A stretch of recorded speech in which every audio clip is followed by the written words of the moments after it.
Uuwi na daw sila kuya mo at ate mo galing States. Talaga, Nay? Uuwi na po sila kuya? Sigurado may pasalubong ako sa kanila. Tumigil ka nga.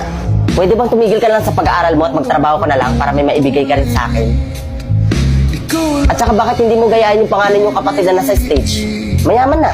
Ikaw ano? Palamunin lang? Bubuksan na yung package. Sigurado may pasalubong ako kay kuya. O, ito para kay Adrian. Tsaka ito naman para kay mama at papa. At itong mamahaling bag ay para kay... Para sa akin to kuya. Kay Kid, hindi sa'yo yan. Tsaka, ba't ba nandito ka, Marvin? Ano bang naantay mo dito? Wala naman sa'yo dito eh.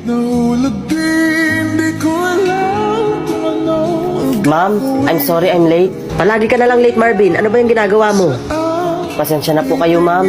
Hindi na po mauulit. Uy, best friend, okay ka lang ba? Okay lang, best friend. Salamat, ha.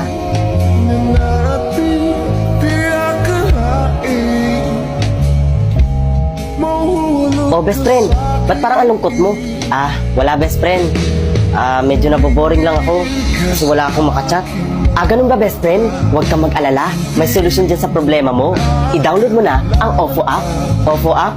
Oo best friend. Alam mo ba, sa OFO app, marami kang makakachat doon. Hindi ka maboboring. At higit sa lahat, maraming magaganda at pogi doon. Kaya ano pang hinihintay mo? I-try mo na. Sige best friend, itatry ko yan. Ma'am, ano pong order nyo? Isang one piece of chicken. Uy, si Marvin ba yun? Bakit dito siya nagtatrabaho? Di ba mayaman sila?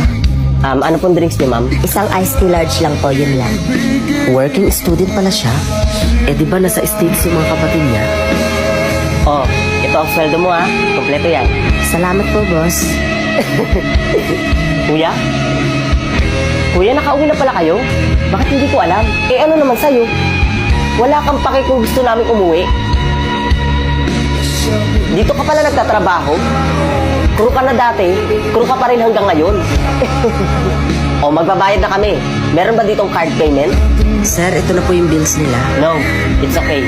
Sa akin mo na lang i-charge yan. Ha? Ikaw magbabayad? Barya lang yung sweldo mo dito eh. Nagpapatawa ka ba? Sige kuya, alis na muna ako ha. May meeting pa kasi kami. Masaya ako nakauwi na kayo. Teka, ano niyo ba siya dito? Siya po ang boss namin dito. At siya po ang may-ari ng restaurant na to.